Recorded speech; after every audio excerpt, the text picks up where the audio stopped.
a choice right now, between fear and love. It's just a ride.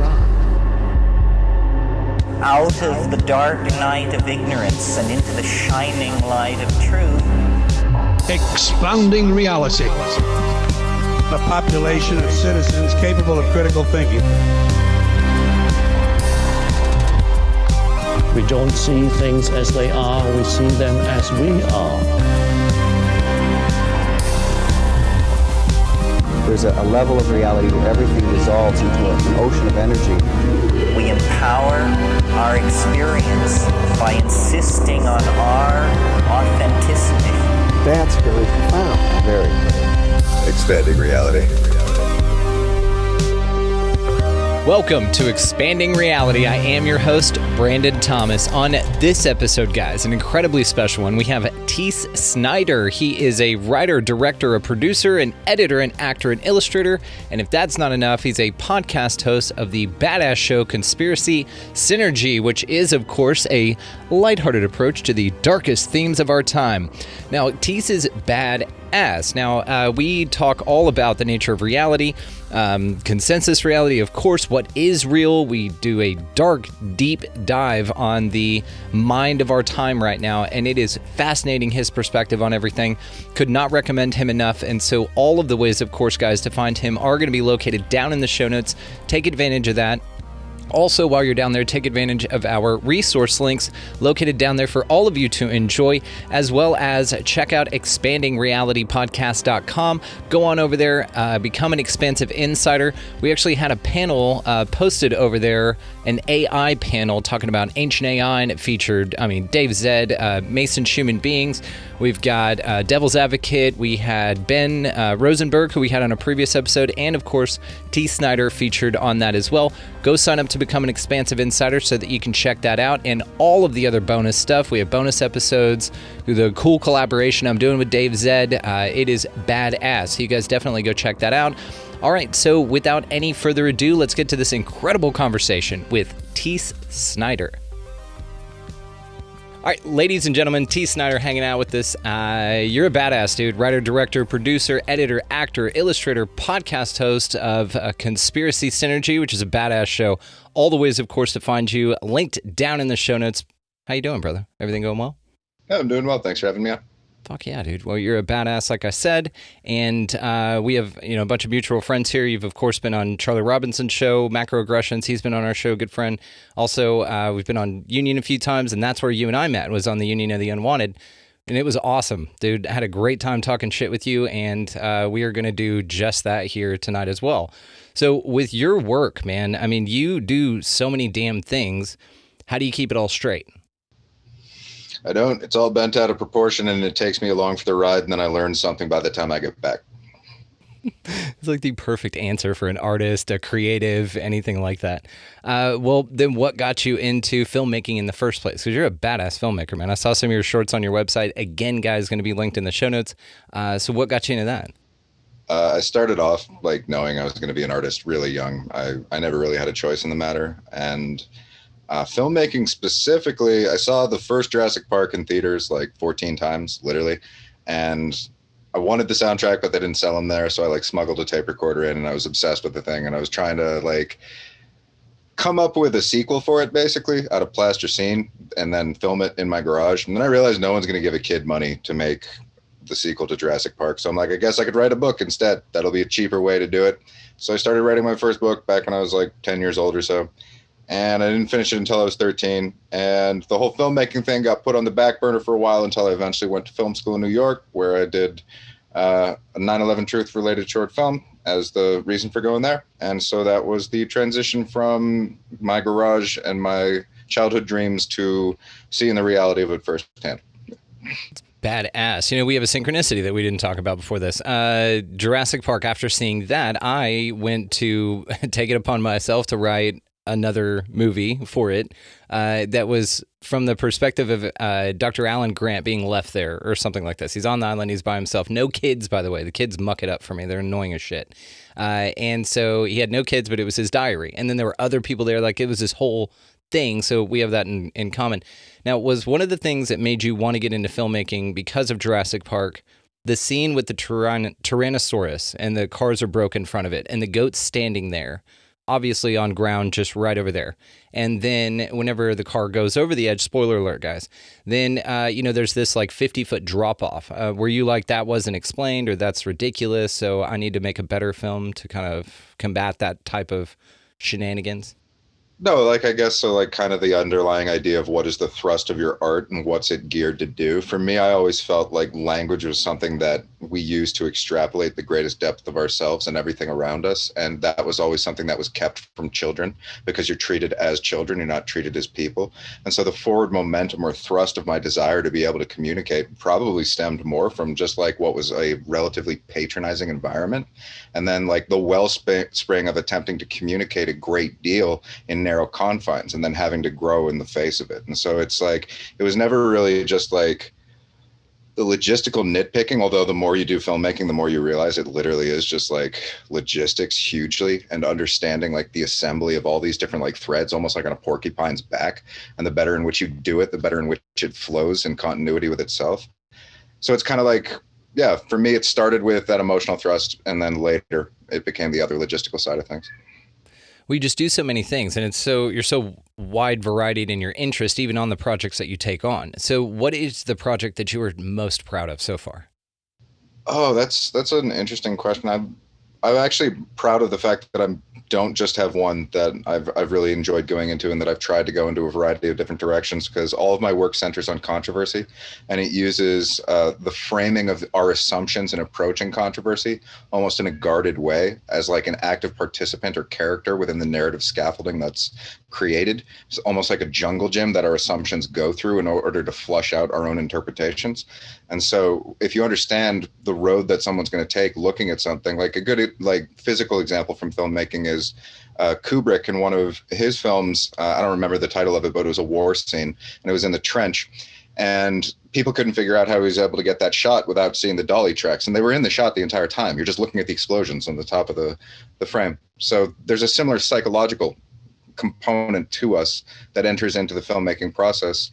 And that's the thing that I try and put into everything. So all of the almost like genres that I do are an excuse to bring it back to a moral I'm trying to communicate. And that's what I'm really like trying to be about with my work. So yeah, not one thing, but one approach to everything. That's fair. Is there a common theme throughout your projects? Try and wake people up to like more complicated stuff. Get them talking about controversy in a way in which we're not so butthurt about it, because a lot of the most painful things that we're going through in reality are because we don't really engage with, I guess, a reflective apparatus, something that allows us to really get an insight into what that is for them and what it ultimately means for us, and then to be able to change who we are because we understand that and move forward in a better direction. It's like, I want to encourage that somehow, and it's really difficult to do it when it feels like art itself has almost been kind of like industrialized and packaged in a way in which it's like you're eating a candy bar. You're not realizing that something that's going to be a part of you later. And so, yeah, it's like almost a fast food appetite for entertainment. And I'm trying to figure out now, I guess, in that entire world, because it's kind of like a beautiful thing at the same time, how do you get those ingredients and mix them together to be able to speak to people who are in that environment all the time? And that's sort of what I'm doing now with Conspiracy Synergy, is making an interweb show out of all of like the fragmented shrapnel of media that we've been exposed to for so long. And yeah. That's perfect. You taking on conspiracy as an occupation, I mean, that's job security, right? Do you think that there's ever going to be a time to where people just get it, and to where you don't have to you don't have to feel like your job here is to wake everybody up, that people just finally see one of your films or something in mass and just be like, oh yeah, we get it? Do you think that day will ever come? That's a really interesting question as far as like, do we ever think we're going to reach a point where we wake up? And I think the answer is yeah. It's going to be very peculiar, however that absolutely ends up unfolding, because I don't think it's going to be like right off. I think it's going to be a jagged line of weird dramatic events that accompany it. But eventually, yeah, I think people are going to figure out, I don't really hold out hope that it's going to be me as a singular force that sees that kind of crackle into the public consciousness. I think it really is one of those things where it's granular, and it's all of us sort of just like shuffling along together that make those really significant movements. But I think we're going to get there, and I'm hoping that it doesn't have to be the like hellhole nightmare that it has been the last couple of years of people doing everything in their power to hold on to the old paradigm. It'd be nice if people could just breathe and turn around and recognize that, hey, maybe there is a better direction we can go in. And so I think that's something that like all of us in the alt media, it's like we're trying to have the conversations that facilitate that happening in the granular way with everyone. Yes, we're going to get there. It might suck on the way. Well, and that's fair. That's a honest answer, and I appreciate that. But do you think whenever you say over time, we've been making improvements over time, technically, since humanity's been here, right? Do you think that we've evolved or devolved as a species? I think we do both, and like it's like I'm trying to remember the culture, but the saying is it's the breath of Brahman. It's the full upward and downward dissension of the various different points of our evolution, such that we densify our consciousness or become, let's say, more materialistic, almost oriented in our cognitive and perceptual processes, such that you can look at it as almost like a left brain modality, that kind of like materialist mantra. So we've made peak descension already, and we're just starting to come out of that and begin to creep into the stuff that hopefully is a little bit more bubbly and nice. But it's like I've used the metaphor speaking with you before, like off camera, of a seed coming out and pushing through all of that. So when I say bubbly and nice, it's pushing through a lot of shit along the way and growing in order to be able to reach the light. Whenever I look at things like this, I look at, and I know you do too, about movies like Idiocracy, and we're like, ah, shit, that's a documentary. Like, you can look around and see a lot of the themes in that movie being acted out right now. What makes you think that we are, like, what gives you hope for the future that we're not going to end up just saying, welcome to Costco, I love you? I think if someone tells a better story, or if we start telling better stories to ourselves and each other, then in the short term, we can make those the reality, rather than these large looming kind of like slabs that have been handed to us as, I don't know, sort of like prisons that we entertain and also laugh about at the same time. And like they have their purpose, but it's like, I'm really curious about the idea of people retaking storytelling. And that's kind of like what the podcast community is in a way, because we're all able to hear different people's takes and interpretations of their lives. But as that happens more, I think that'll be the really keynote thing. Yeah. It seems like that people, and perhaps what's gotten every humanity astray, is just our attachment to things that are unauthentic. And it seems like what now is prized is the authenticity. That's what people want. We want to see who you are. We want to see all your faults. We want to see real. And it seems like this great deception, whatever that is, and I hope to get into that with you, whatever that is, people are over it. And people are just like, I'm done being lied to. Like, it was cool. The Real Housewives of whatever was a lot of fun for a little bit, but now I'm over it. And this is not something I want to participate in anymore. That's really interesting. I agree with that insight. I'm hoping that continues to be a forward trend of people. And I think it's one of those things where we kind of move, I don't know if that's the right word, but like an amorphous blob. So that we're all going in this direction, almost like a herd from an overhead perspective of sheep. Similarly, we're a herd species, so it makes sense. And then we start to veer off and kind of like it takes its form moving in another way. And so, yeah, if it becomes where truth and knowing about this stuff and caring about it is like what's in or what's cool, and at the same time, you have to look at how that evolution has happened with like academia and these sorts of subjects in that realm. I kind of want it to go mainstream, and at the same time, I worry about what it would look like. And if people would just confuse or conflate the truth for like making it trendy. Yeah, so it's all those things that make me wonder about what does that blob do as it finds its way through that whole uncertain future. Yeah. That word truth is, the more that I look at it, very, very subjective. So do you think that there is one truth for everyone? There are certain truths that are applicable to everyone in certain realms of consciousness. subjective experience makes that very difficult to discern at any given time. But you can look at natural laws like the binding and immutable terms and consequences by which karma comes to unfold on a cosmic scale. And that's like illustrative of the objective truth inherent to the laws that exist in this particular realm of our incarnation. You go different places, it's different, and different times it becomes different things, but like it's there, it just isn't everything. So it's kind of like certain framing allows the paint to be hung from. It's more like that. So it's like an approximate scaffolding that allows the rest of it to take form in a creative way that we co-create together. That's my attempt at describing it anyway. That's perfect. That's such a badass way to describe this. Okay, well, I am very curious then. What was the first hint that you had that things are not what they appear?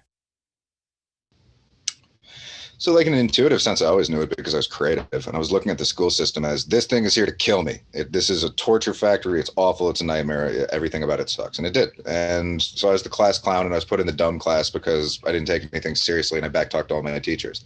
And that gives you pretty good insight into what they think dumb is, if you don't do what you're told. And that's really all it is.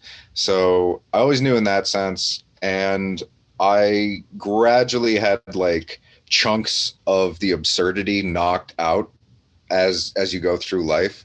That's just when you realize that those chunks are there, but it takes a while before you whack away at the entire display. And it's like, oh man, wow, this entire thing was a stage. I thought it was just fake flowers, Yeah. And so it's like those kind of progressions. Yeah. Well, what's funny is the, I guess, layer of deception that's going on here. And yes, like you said, once you see a couple of things and they're validated in your observation of reality, then it's everywhere. You see it everywhere. So you being like the master of conspiracies, let me ask you this. Do you think everything's a conspiracy?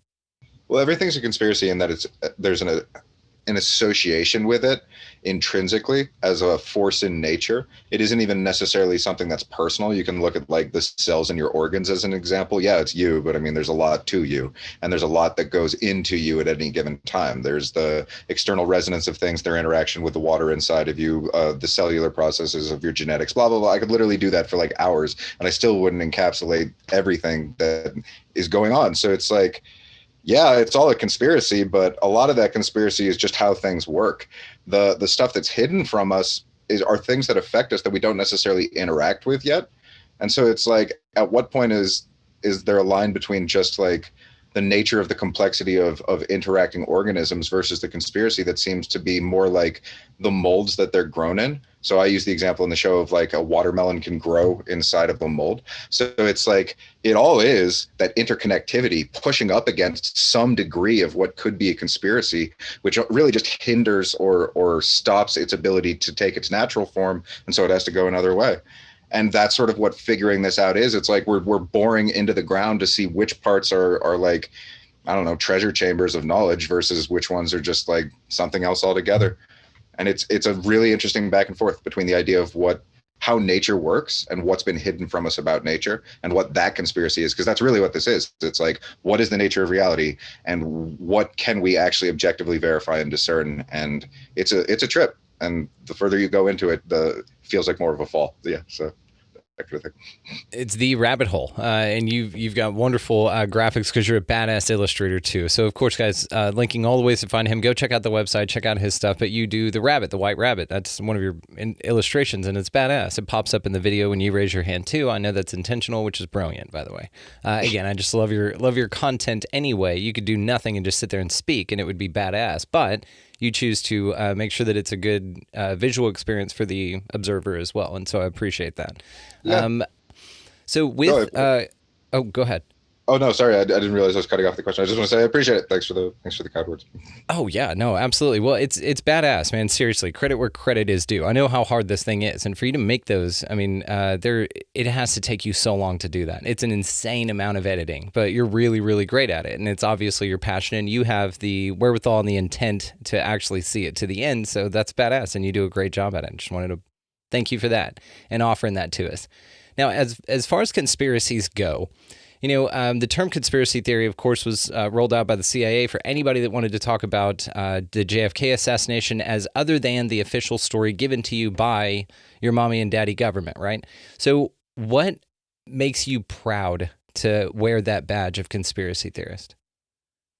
It's like, for me, I'm just trying to get everyone to understand why the systems are as corrupt as they are. And then you can only really go so far with people based on what they're dealing with on a material level. And we're still so much in that thing that I get that some people kind of like leapfrog to the religious perspective, and I can work with that. But it's like, it's getting people off their feet wherever it is they're at in the spiral of collision that we're all kind of caught up in, and giving them a point of sort of orientation about some of the basics, because there's a lot of landmines and really difficult times that go along with the emotional kind of side of coming to terms with all this. And it's trying to make other people a little bit more prepared for it than necessarily we were, because we had a lot of the information kind of like, but not assembled in a quick fusion that people can sort of like sip to get into their system, and then use that to propel them later on for like actually delving into it if they're so inclined. And that's a really different kind of like warp speed device of application and aptitude on the receiving end that we have for the first time. So it's taking the like kind of like the experiences throughout all of my work as an artist, and also of studying conspiracy and then experiencing it firsthand and exploring reality, to then present that to people in a palatable and fun experience so that they don't have to go through that bullshit too. It's a heavy cross that you carry, man. It really is. And I, fought the good fight. I Paul revered for decades, man. And it got to a point where it was so toxic for me that I will absolutely tell you about this. And if anybody has some questions, I will absolutely tell you. But as far as charging out there and doing the type of work that you do boldly and taking all of the arrows, man, it's something that I don't entertain anymore, just for my own personal sanity. It got way too toxic for me. So you being in the trenches, what is one thing about the type of research that you do that a lot of people probably either take for granted or just simply don't understand? I think a lot of what is going on with all of us right now is that we have our own sort of echo chambers and certain perspectives that we've adopted a particular language to try and describe. And you can look at a simple example of like, what is ultimately the force of evil? And people could describe that as like the bad guy in a computer game, something that's inherent to nature, like involution versus evolution. Like a galactic fart. You could come up with any number of different things to try and describe what evil is. But it's like, the more versatile you are in the language that you adopt, the more in which we're able to kind of like go out there and nail this stuff down. And Yeah, it's like, sorry, go ahead. I would just say it's about describing it accurately and in an eloquent way, to where it doesn't turn people off or make people too fearful, but it does give them an opportunity to empower themselves with information. And it's a fine balance. And you answered it perfectly. But continue on your thought. Oh, no, please. Like, because it's like, I'm trying to figure out how to wake people up in a warm way. And that's what the show is ultimately about. It's giving people the basic building blocks to be able to incorporate and then move forward and show their friends and family. Because that's the number one thing that I've experienced in trying to talk about conspiracy my entire life, is that it's a conversation that we're not supposed to have. It's places that we're not supposed to look, and curtains we're not supposed to peel back. And just trying to like make that a warmer environment so that we can all talk about it. Like, if we make that not cool, but something where people really care about it for what it actually is, then that's everything. So I think it's one of those things where, once again, all of us in our own way, just going out there and speaking the truth, we're contributing to seeing that unfold in a granular way. Yeah, and I love your tagline, a lighthearted approach to the darkest theater of our time. That's a brilliant way to put it, because, yeah, there's some dark shit going on here. Speaking of dark shit going on here, what is your, like, favorite conspiracy theory? And you don't have to be, like, in love with the ideas or anything like that. Just kind of like, what is one to where every time you think about it or look at it, you're just like, what the fuck? It's just the most mind-blowing one for you to research. I guess for me, it's trying to figure out how time works, in the sense of like there being no separation between the future and the past, and the idea of the Akashic records, and being able to glimpse the full spectrum of any road you might take prior to incarnation, and what that sort of is of you potentially leading yourself as a future self versus what it is to have what some people describe as spirit guides and all that kind of stuff. And then that entire realm is really just on the cusp of looking at not religion necessarily, but like spirituality as a science and the evolution of the pathway of our understanding of it adequately to repeatedly engage with it, not necessarily to pin down what it is. Because I mean, we can use words for things, but that doesn't mean that that's what the word is. So we can figure it out well enough to work with it and be able to move forward with it. And so the conspiracy, I suppose, in the simplest word would be magic, and the exploration of what we currently think of as very stagnant science, increasingly beginning to broach into a non-materialist realm that allows us to be able to not just peek behind the veil, but understand that there's versions of ourselves behind it looking back, that kind of thing. Hell yeah. And what you said earlier about nature and natural law is what's being hidden from us. It seems like, magic and supernatural. I know we say supernatural, but really it's just science we haven't figured out yet. Or it's a piece of us that is hidden from us deliberately. And, the understanding of which could change everything, right? So why do you think that that's been the case? Why do you think that we went the direction that we went and the fucking people in power, the lizard turds, are so damn good at it? Like, why are they so great at deceiving everyone? I think that it's different environments on the earth are hospitable to different life forms and different philosophical kind of like presets that are the equivalent of how we cope with where we're at in the ascension or descension of consciousness. So you can look at it as any number of metaphors, but like thinking of it as an environment proliferates life that is hospitable to that environment or is able to change the environment in a way in which is advantageous to that species. The consolidation of consciousness and the density that we've been at and how we've been behaving and conducting ourselves as a species, that's ripe for parasites. You can look at it from a dietary perspective, microcosm, macrocosm, kind of entwine it between the two. But it's like they're so good at it because the environment has been partially made by them, but it's also something that we facilitated in our bending over for them. And so it's one of those things where as we sort of stand up in response to the archons, they diminish their stranglehold of what we think, how we identify, what we're able to perceive of reality, and where we're able to go from there. And they're so good at it because it's a tried and true, meticulous, like inversion principle science in and of itself. And we don't understand it at all. So if you're getting paddled over the back of the head with something that you don't even understand it, you talk about the paranormal as not yet fully understood science. Oh yeah, absolutely. And that applies into the dark arts as well. So it's like, if you look at some of this stuff really deeply for some of the worst things that there are, it becomes a difficult conundrum given that we can't come to talk about some of the more superficial stuff, let alone that whole. So yeah, it's a mess. They're good at it. Environment, plus they've been practicing a while. Man, it is a damn mess. And it's so interesting what you say too, because yes, there are so many damn things around here that are so convoluted that it seems like, where do you start? I mean, and that's something that I wanted to ask for someone looking into, like, if they just want to look into Ruby Ridge, how do they find out the correct information and not, an appropriation of that information to skew a narrative, to confirm what they already feel or to validate their feelings, and that there's nothing to it. And they're like, oh, I heard this Teace guy talking about Ruby Ridge, and he sounds awesome. He's real eloquent, he's cool shit. And then I went and looked at it, but it's nothing like what he said. Or the people that go out and look at chemtrail information from the perspective that they're at, and then they go, oh, well, the government said that it's contrails. It's actually not chemtrails. So there's nothing to it. And they don't further investigate it any further because they feel like they've found an answer. Yeah. Do you ever get to a point in an answer where you're like, yep, that's it? Or do you get to answers and look for more answers to compare the two? You can get lost in it forever because every different thing that you look at is a complete discipline in and of itself. Insofar as the tactic that's used that's most successful that you kind of alluded to with people's natural reaction, it's that dissuasion is the best tactic. And that's when you discourage people from looking. And it's a game of cups. So if they, at first glance, get the feeling that it was absurd to look at all, then that's what they remember.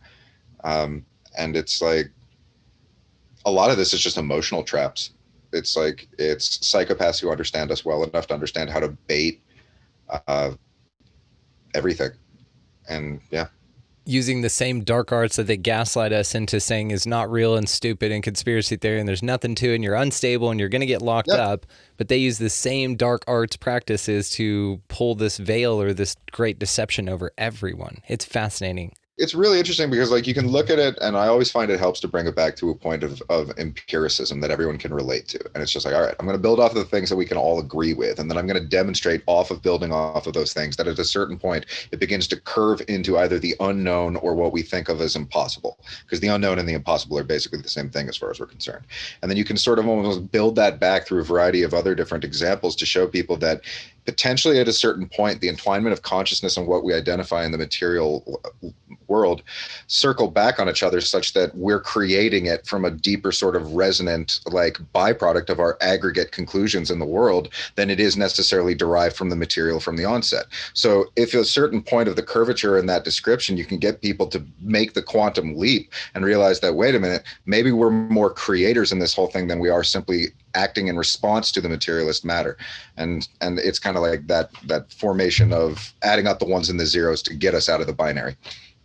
See, and this is something I'm very interested in. You know, I've been talking a little bit here about how it feels like that we are the true creators. There's a small percentage of us who are creative who can kind of see things, and we are the true creators. And then it feels like the people who are perpetrating all the things that you speak out against, that we're not fans of, that they're actually the manipulators. They're the ones that whisper in your ear because they can't create themselves.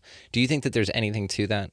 Oh, yeah, no, that's the difference of terminology. It's sorcery versus what it is to be a magician. Sorcery is when you're using magic or spells or any denomination of manipulation. It could be something as simple as the way in which you phrase things, like sophism is an example of that, and it would fall into that. You could look at George Soros as a chaos sorcerer. So that's an example of like people in particular bureaucratic jobs that do something that you can also look at in a mystical and esoteric way. But that's the difference, is sorcerers use that for their own benefit, whereby magicians use it for the benefit of everyone. And it's in accordance with what is divine will, basically. So a simple way to understand that is, are you doing it on behalf of your will, lowercase w, or the will, capital W? And that's kind of like the dividing line between what these arts are, what their application is, and what the intention of the alchemist is in their application. Because at a level, it does feel like there's just some huge Hogwarts secret going on, and we're all just being told that we're muggles. We're not actually muggles. We're being told that we are, and we believe it, which is the worst thing. Yeah, that's a good way to frame it. I like that. That's nice, yeah. Please pass it around. Do a whole damn video on it. I'll just take a small shout out from you, sir. Thank you. So what do you think is this place? Like, what is this reality? Do you think that's the question? What do you think this place is? I don't know if it's one thing, but if it is, it's a school. And for a lot of people, it feels like a prison because it's the hardest level. And so there's a lot that goes into that, and there's a lot you get along the way. And it overlaps with all other times and seemingly incarnations as well. Potentially in the animal kingdom may well spiral out to different places and different points of which we've been entwined with the stars. I love an internet quote to make that all sound a little bit less crazy, and it's I don't know who said it. Obviously, it's an internet quote, but yeah, you're made of stardust, but so are garbage bags. So relax. And I think that's pretty great, because when you start talking about like the furthest reaches of the cosmic infinite, what have you, that we're all spiraling through as spiritual beings in these flesh suits, it can eventually sound pretty crazy until you realize that it's like, no, you can figure that out. That's yeah. I like the try. Yeah, it's like, so are butt plugs, right? You know, it's like, you know, those are made from stardust too. They just end up in somebody's starfish. There you go. Yeah. Right. So let me ask you this. I don't know any Canadian conspiracies besides poutine. So what is a Canadian conspiracy that you're a big fan of, or that you think is just so stupid ridiculous? Like so Canadian. A lot of that is that we're in essence just sort of like, when you look at the development of how the historical acquisitions of the crown paved the way for colonial interests in a geopolitical way, you understand that all the world has ever been are various different economic regions in order to see things into being. You can describe the United States, not what it came out of from like the founding fathers, but more of like what it became as an industrialist military power, as sort of like a prophylactic that was inflated and used by MI6 to fuck the world with. And Canada is sort of like the backwater fur trading post that is then like there in order to be able to give something like 70% trade partner with the United States. So a lot of what we think of as separate conspiracies are just like the logistics of drawing superficial lines when it's all the same bullshit system that underlies the things that are going going on the surface. So Canadian conspiracy is thinking of Canada as if it's anything other than just like a continuation of colonialism and MI6, given like a superficial lie of culture so that we can like go out there and say A and drink beer and play hockey and stuff. Like that's the same thing as having an identity, while we sat down during 1776 because we didn't have the balls to participate in anything other than licking the boot. So it's like the Canadian conspiracy is Canada itself. We're basically here to facilitate the continuation of the system that was set in place from the will and testament of Cecil Rhodes. And we do a great job of it. We're bitch whipped. It's bad, man. That's awesome. But you guys got a Tim Hortons, right? So that must count for something. Yeah, that's what we got. Out of the whole deal, it's like slavery, a bunch of like murder. It's like, so I've skipped over the Native American genocide. There's a lot going on, but we got shitty donuts that are even worse than Dunkin' Donuts. So we got that going for us. It's so funny. Yeah, no, it's interesting. And especially when you put it in the broad picture that you do. And this is the thing, though. It feels like, the distraction does a great job at distracting you and diffusing your energies, right? They keep you in a slave system that makes you tired of shit. You come home, you've got, challenges in being a consumer in this reality. You have all sorts of things that drain your energy, that suck your ability to wake up from your, theta brainwave state and just absorbing information, and to actually do something with this, with all of these breaths that you're given and the amount of air quotes time that you're given here. And it seems like this challenge, this struggle is what perpetuates the cycle. It's these distractions, right? And I've been, kind of articulating it into the sense that anything out there yelling for your attention, turn away from. That's the inversion. Its job is to distract you from the job that you're really here to do, which is to create your life, to learn a lot. In this level, though, with that in mind, in this level, it feels like part of the schooling is figuring that out and figuring that deception out. What do you do after you figure it out? I kind of describe my job as like diving to the bottom of a very deep pool and staying there as long as I can to figure out anyone who's like hit their head and doesn't know what's going on and needs a little bit of help getting out of that. So my breaths of anything near Christ consciousness are few and far between, and I'm not there and I'm not aiming for it. I just need to get people off base level and drifting in that direction for people who are further along than me to pay them the proper attention given where they're at in that calibration of weight that we feel. Because I almost feel like I came installed with certain weights attached to me, not just the ones that I acquired while I'm here, because we all do that. It's like you're going through the motions of trauma every day. And it's like, oh God, right? So it's like, it's tough for all of us. But it's like, I've always just been like more comfortable with the idea of sitting in or staying in that place. That's kind of part of what my humor's entwined with, is the idea of like being able to take anxiety, which is what's directly tied to laughter, remove the anxiety, and then it brings that levity and we all laugh. And so it's like the upper echelon of that, I get why we all orient ourselves to it, but it's like, it's tough in times that are as dark and hard as this for a lot of people to see the light.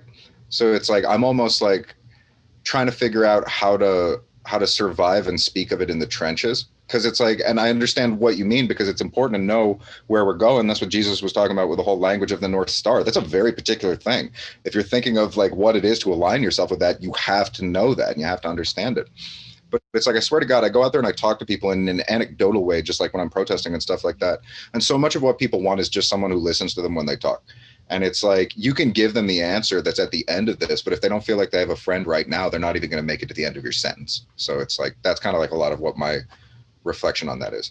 Yeah, and this is why politicians are so successful, is because they, relate, oh, I'd have a beer with that guy, kind of a thing. And that's funny that it's like such a poisonous, socially acceptable form of being social, that is the thing that would attach you to go hang out with these, lizard turds for a little bit, whatever they are.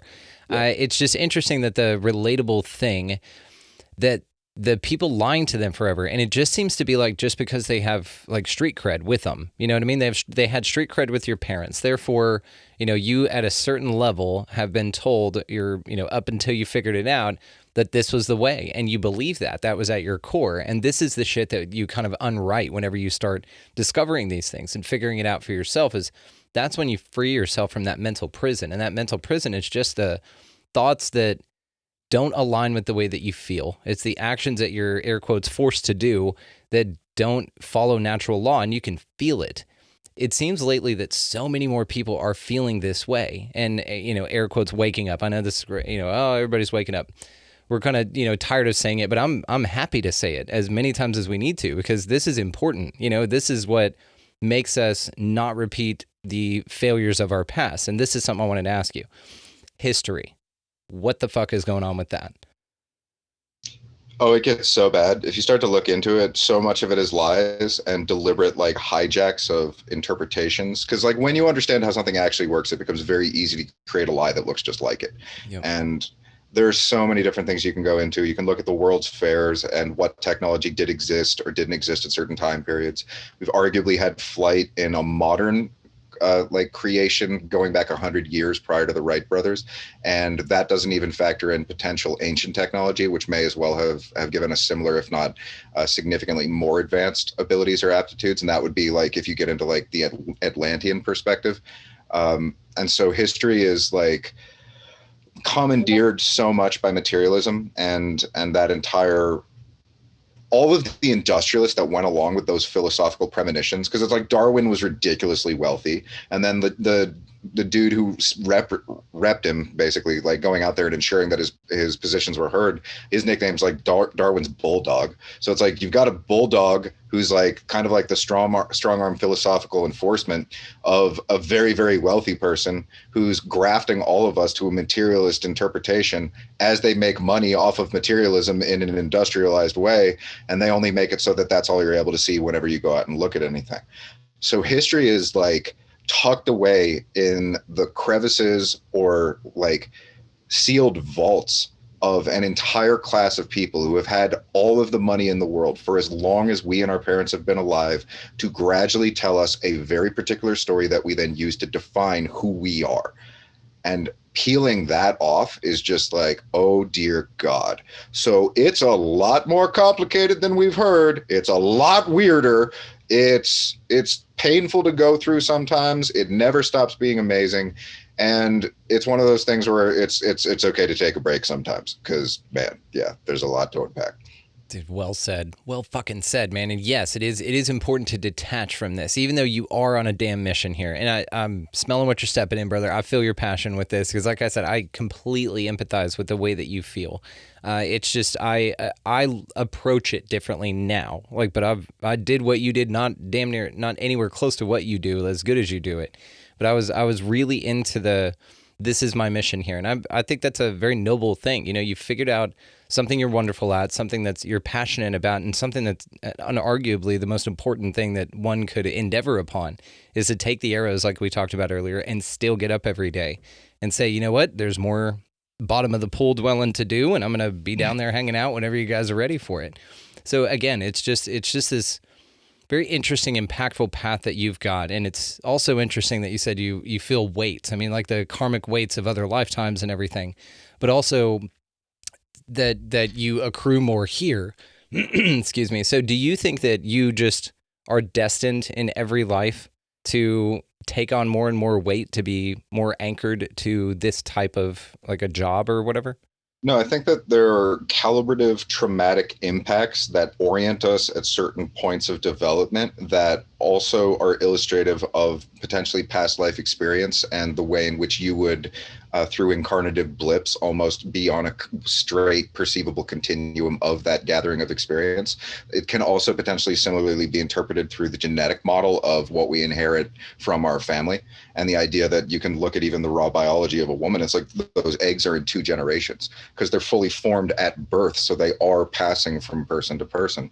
And it's I think a lot of it is kind of because we are spirit infused with matter, it's some that is the materialist side of things. So there is that side that's going with it. And then there is also the other thing of what are we here and what we are incarnate for. Ultimately, our purpose at this particular time, not specific to all of existence, is to allow that weight to be diminished and incrementally be able to bring ourselves up from it. The reason I describe myself as being so comfortable down with it is because that's sort of like looking at the reality of where we're at right now. And just being like, I'm going to look at the reality of it. I'm going to stay light about it so that we can get people off the ground and understand the direction to go with it.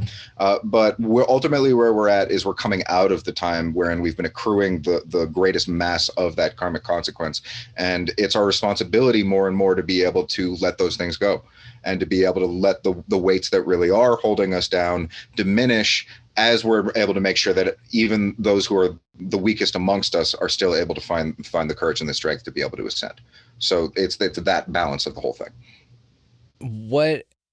How would you feel if, let's say, you were granted some sort of access or information to reality and everything that you thought about this place is completely wrong? How would you feel? Oh yeah, that'd be really interesting. Like I've had similar versions of that in one denomination or another, and that's why I find it so interesting. It's because it's designed to be a hall of mirrors that you're supposed to get lost in, right. And so that's almost a part of the design. That's why it comes down to the symbolic emergence of the story that you are telling yourself about yourself as you go through the labyrinth. So in a metaphor from a film, you can look at like the top that the dude has in Inception in order to be able to tell if he's still dreaming. So a lot of understanding what your process as one of the co-creators is identifying sort of like glimpses from yourself in the future. And they're very custom tailored specific things. And so it's like navigating what is a hall of mirrors and understanding that some of it is just like a materialist, potentially low dock of digital physics as us as characters in a video game, all the way through to us literally being like a central character in a custom tailored thing that's entwined with the cosmos. Like it's one of those things where it's just so much that if you take it as anything other than a personal experience, you get lost in the complexity of it. And so it's actually very easy to return to. As much as we can go out and look at all that stuff, you can just bring it back. And then you can begin to move forward from that step. What do you think the next generation of people is going to look like, with a bunch more folks like you and I running around out here raising children to be mindful about their surroundings, to really be present in the moment, and to never take anything at face value? What does that generation look like? So the future is sort of like splintering in two primary different timelines. I describe it. Every moment is like an infinite number of timelines, but they are, in essence, you can think of them as in certain arterial channels of flow that go with them. And those are flows that go in different directions. It's your higher self and it's your lower self. And the way in which you are actively participating in every moment as you go out into the world, and what you're resonating and spreading in accordance with the objective truths that apply to all of us and your understanding of what's happening in that time. As you go through that, you're basically able to swim in a certain direction of time. And so two different foundational arterial timelines are beginning to take hold based on you and what you do. And it isn't just what you know or how you feel, it's what you do, because every different day is going to be you swimming along that timeline to make sure that you're in the right artery. And it's slowly kind of going to veer off that way. And the process of veering off that way is those two timelines happening simultaneously. And it's the transhumanist side of things, which is that things are going to start to get pretty messy and freaky and weird as we move into future technology in a mass human experimentation model, the likes of which we've been seeing. It's a nightmare. That's really going on. That's going to continue to happen as long as we continue to allow it. And simultaneously, there's the framework of asking the question that you described, which is, what is it to be a more conscientious and conscious individual out there actively factoring that into the aggregate in order to make sure that as we go through these traumas, we're able to learn the best lesson and to be able to help one another because of it. And so it's like, it looks like the evolution of that drama and that storyline, and us doing our best every day to do what we can to be able to come out of it in the version of the future that we chose from our highest self. See, this is the idea of like the 3D, 5D, third dimension, 5-dimension split thing. Now, excuse me. Now, what's very interesting about this is now you've got this in a very visual way, pretty similar to what Dolores Cannon was talking about Earth being physically split. So, I mean, I've heard different people with different ideas, and I'm fine with any of it. I'm just curious what your take is. Do you think that there will be a physical split here, to where it's not like in the movie The Time Machine, whenever he goes and like falls asleep or whatever, and the time goes super far in the future, spoiler alert, guys, then, you know, he wakes up and there's like these underground beasts that are horrible, and then there's these people that live on the surface. that are very peaceful and kind of, more conscientious, like what we're, striving for, right? Do you think that's what it's going to be, that these two completely juxtaposed ideas are going to be even further apart, more solidified in their resolve, and existing in the same physical place at the same time? Or do you think that there's going to be some sort of maybe even mass migration to a different dimension kind of a thing, to where we don't physically see that anymore? I don't know exactly how the materialist perception of our ascension of consciousness will come to influence both what exists and so to how we perceive it. So much of that question is tied to a time of interpretation, and also like the language that we use to look at any given time of an interpretation is always like heavy and lofty and weighted with our assumptions from a different time. So you can just look at like the movies that came out in the 70s about the future, and everyone in space had afros. That's a pretty good reference. So it's like the way in which we glimpse those things. So that's why I kind of return to the notion of interchangeable or illustrative language, that it doesn't necessarily denote the definitive reality, but kind of like gets us moving in that direction. So that's the things where you could look at aliens as maybe they're divergent timeline beings. Maybe it's a different dimension.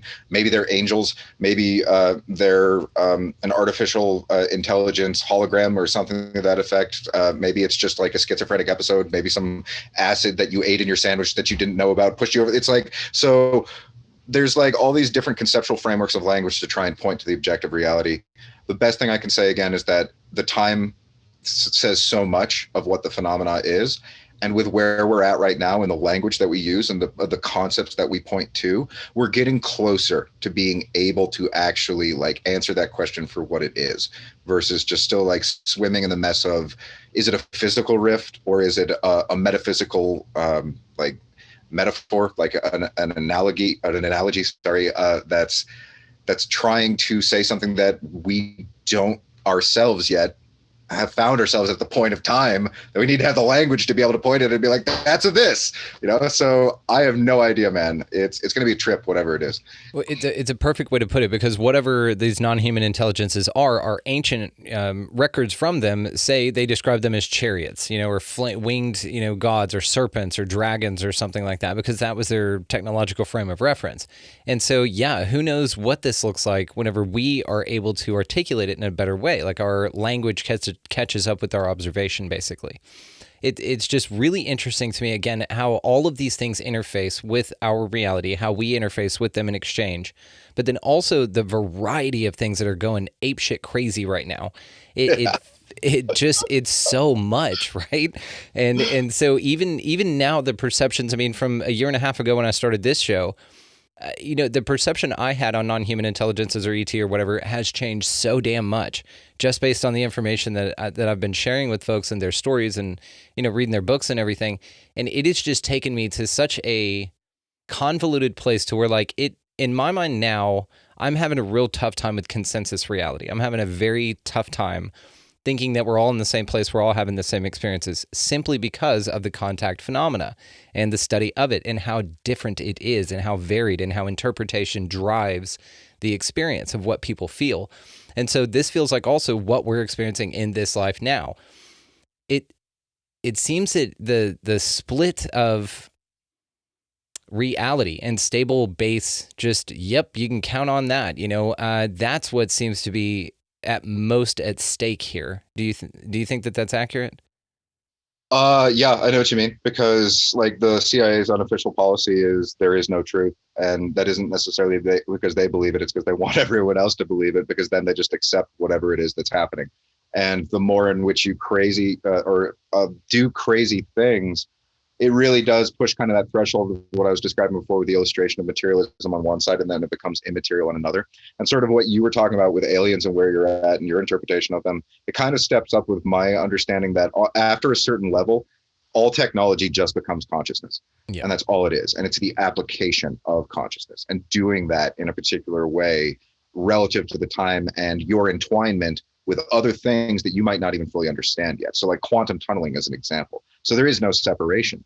So it's like, at the same time as questioning consensus reality, it's like, I can't conceive of anything other than an interconnected consensus reality. It's just the connections are so vast that it's almost certain that in our entire lives, some of them will just never grasp or never understand. And it's like, I wonder about what the process of like the furthest stretches of our evolution as a species. You can use like Star Trek language of like Q, that kind of character.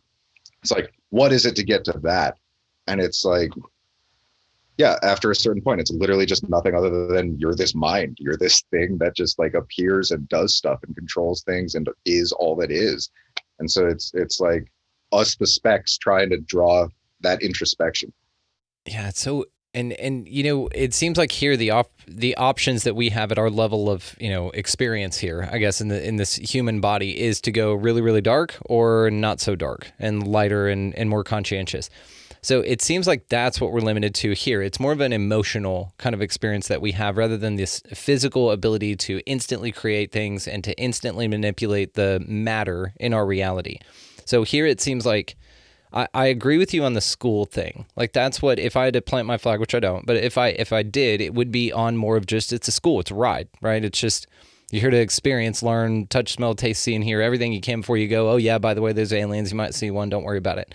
You know, things like that. And so this physical plane of existence, it seems like that's what we're here to do. And this may also be why history seems to repeat itself, almost like it's a program, like it's a loop, like you need to experience this reality with this set of things, but that just evolves with different, you know, air quotes, time periods in this experience, like the 1800s, the 1500s, things like that. That affords you an experience within that window of time.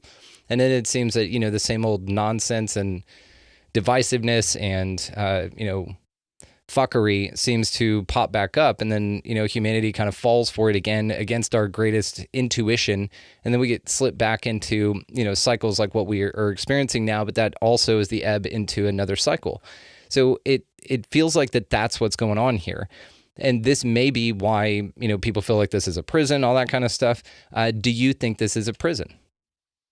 I think that it is for some people at certain times, but a lot of how you just described the landscape of what this co-created reality is illustrative of the idea that it's a realm where it's our reactions that are ultimately our actions, because so much is out of our control that when you're in a realm where you're not this helpless, but this subject to your surroundings and the thoughts and feelings of everyone and all of it in a very micro way, that makes it so that it's like,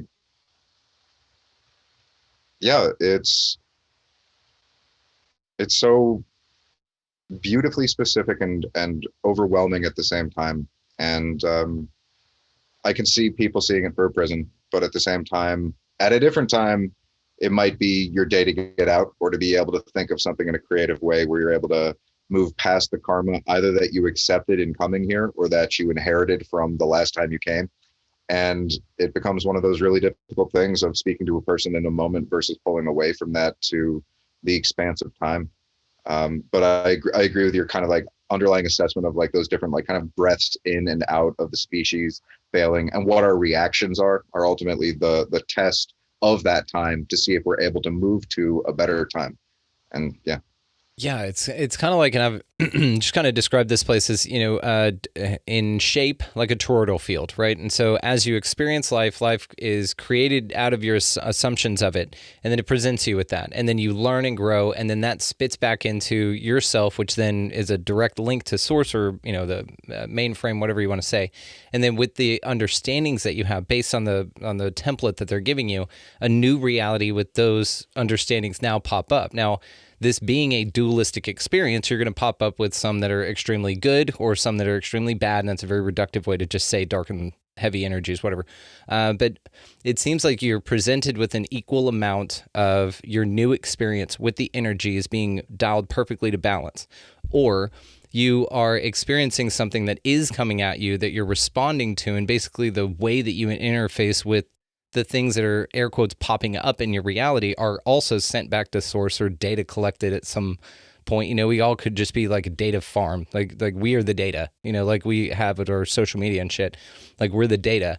We interact and interface with our reality in a way that we process information that's spit back into the system, and then it presents us with new realities, slightly different, but based on our understanding. And we call that growth. But really it's just reality presenting itself to you in a way that now you're ready to navigate through. Does that make any sense? Yeah, no, that makes sense. It's kind of like a projector that we continuously get sucked into, and then we project ourselves out of. And like I agree with that whole assessment about that being the thing that's going on, and the idea that we're supposed to learn from it. At a certain point, when you go into the study of consciousness and the recognition of narrative and patterns, and what is the art form of the idea of trying to incarnate certain entities or beings at certain periods of time or planes, and you can, once again, you could be talking to a ham radio on the other side of the universe. I don't know exactly what it is, but whatever it is, the methodological refinement of those calculative processes and what they allow us to glimpse as a species. And so it's like, it's really interesting to try and think of how to escape from that projector, how to stop it from being a prison, how to be able to project the full spectrum. And from the Akashic record perspective, what that is remembering, because time is the idea that that's happening in that film-like sequence in order for it to be happening. And so more that you get into the consciousness literature and that kind of stuff, a lot of what that sensation is can be remembering either past lives, which from like early or life kind of like memory, it's like it tends to get paved over by 4 to 6 years old. In that window is when you start to see those kind of things replaced. And it's variable for every individual.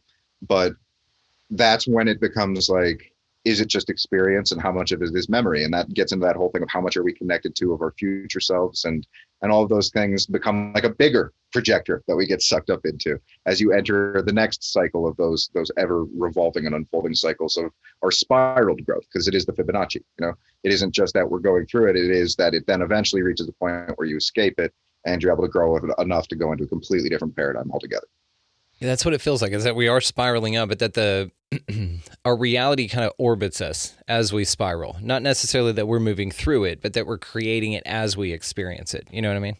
Yeah, that's a good way also to think of it, in that there will be, and you can look at it from the astrological charts or any number of different points of insights for like, if you're menstruating, if you're at a point in your cycle, whatever your energetic kind of like rotations are, it's also a good way to think of it, because it's like you're going to have those heights and you're going to have those dips, and it is your reactions to it that it's the hardest part right now, because it's like they're just trying to paint up and down as the opposite of one another.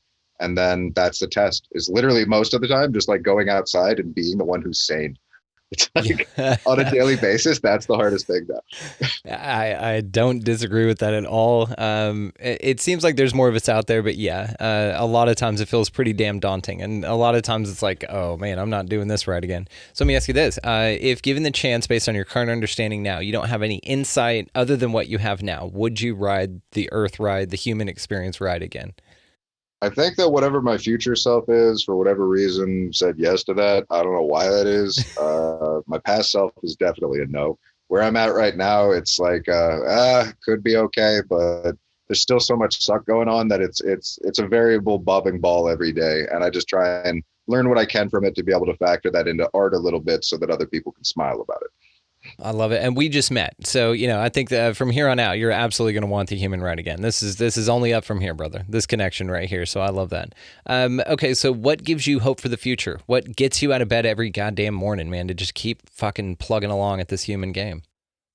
Consciousness, I think, is the short answer to that, in that I don't have any choice but to be conscious. And I keep waking up every day, and that's a recurrent either dream or nightmare or whatever it is. But the thing that gives me hope, I guess, is that we really do have the power to change things. It can take forever and it can suck, and it kind of like zaps your life force. But if you're here for a purpose, that's what your life force was anyway. So it's kind of one of those things where, yeah, it's nice to enjoy it and to try and be happy with it. But after you reach a certain point of understanding of where we're at right now and what people are going through, you realize that we're in a process of changing the conversation so that that's all everybody's talking about.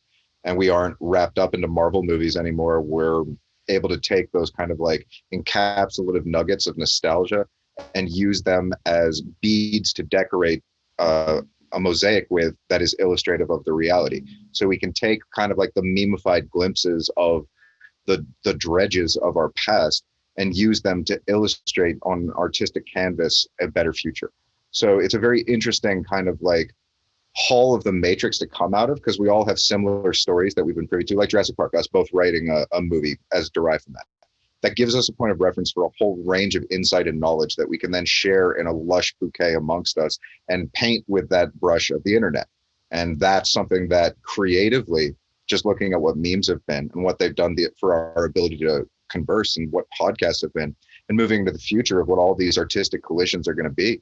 Because like the greatest culmination of what the entire podcasting world would be is if people created artistic infusions of the best explanations or various different, let's say, seminal outposts that can be used to reach broader and broader environments, kind of like I talked about with the aspiration for my own show and a calling of your own. And so it is just basically continuing to do it, whether you're forced to wake up to it and at the end of the day, you're able to pull out some reason for it.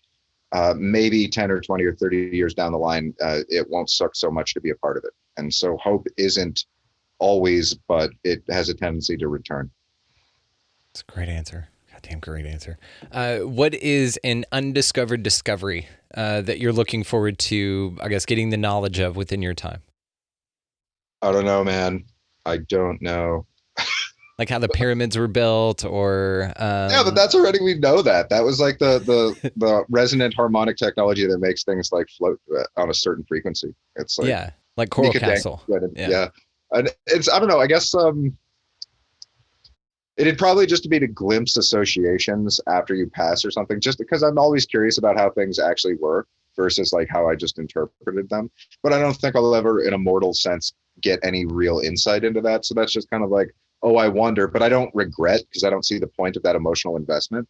But I kind of do just entertain the wonder in a way. But then maybe it ruined my fantasy and it did suck too much. I don't know. It's one of those fine lines.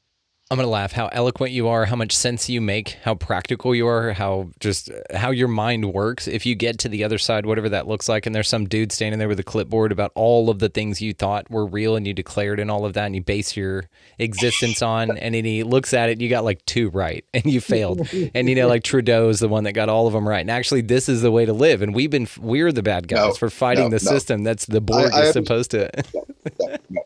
No, I understand the entire premise. That's not one of those things that I'm going to be able to be fooled about, because I'm the guy who will end up in that realm, look at the guy who's telling me why I got it wrong and still argue with him because I understand the difference between right and wrong. So yeah. But this is like my dad. This is like what he talks about when I tell him about this shit. He is unresolved in this. Like he will not even look at it. It is a non sequitur, just like you, but you're enlightened to some things. He has the same confidence being unenlightened to things.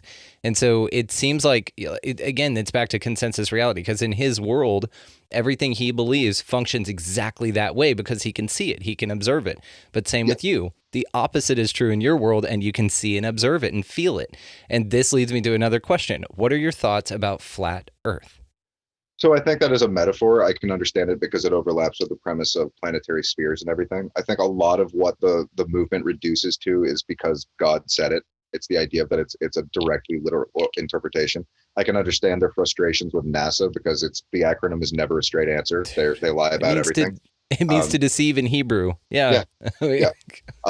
When it comes to the raw physics of it, my understanding is that in order to create the largest suspension bridges that are on Earth, they have to take in the curvature of the world in order to be able to build them. So at a certain point, it becomes like a practical overlap with our reality. So far as I understand it, it is actually a sphere. And then it comes to the most underlying component of the entire thing, which is if you understand that there's a satanic like blood worshiping cult that's sacrificing babies on an object, do you put your emphasis in trying to stop that from happening, or do you debate the shape of the table? So for me, I have a tendency to gravitate towards matters of life and death that factor into our ascension process. And like I said, I can understand it as a metaphor, as a point of insight to planetary spheres, but all those other kinds of are my like 2 cents on the matter. See, I think it's so interesting. I absolutely value your work, and I think what you do is incredibly important because we need that part of this. And I look at it like, well, if we don't know who we are, if we've been lied to about the structure of this place, that unraveling, that just even figuring that out would kind of just change everything for everyone. But not everyone would see it that way or believe it, right? Because it's already a crazy conspiracy theory, which is something else that I wanted to ask you about.